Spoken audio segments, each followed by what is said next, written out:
আইনি law firm বাংলাদেশে একটা নাম করা আইনজীবী, তার ছেলে দুজনই ব্যারিস্টার এবং দুজনই ভালো আইনজীবী। আব্দুল রাজ্জাক জীবনে অনেক মামলা করেছে, তার বিশেষ করে writ জুডিশন, constitutional matter, writ জুডিশন, company ম্যাটারে।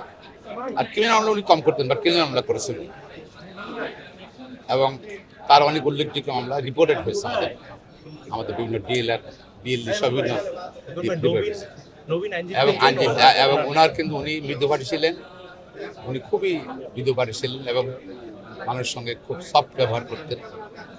একবার জোর করে কথা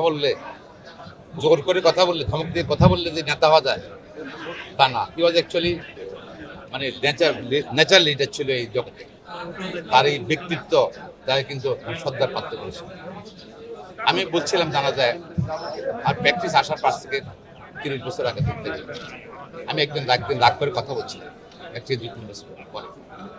পরের দিন উনি বললেন যে সুপ্রিম কোর্ট আইনজীবীরা জোরে কথা বলে, ওটা কিন্তু আমার সবসময় স্মরণে থাকে ওনার অ্যাডভাইস। তো জাদ্দাক থেকে অনেক তার আর্গুমেন্টটা ছিল ফ্যান্টাস্টিক।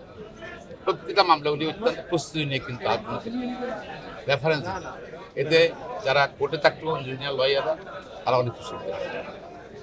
তার দুই ছেলে তারা দুজনে ব্যারিস্টার, প্রতিষ্ঠিত ব্যবসায়ী, প্রতিষ্ঠিত আইনজীবী। তিনি প্রতিবাদী ছিলেন, যার জন্য তার সরকারের সময় সে ফরেন শিকারিত হয়েছিল, দেশ থেকে চলে যেতে হয়েছিল। দীর্ঘদিন প্রবাসে নিজেকে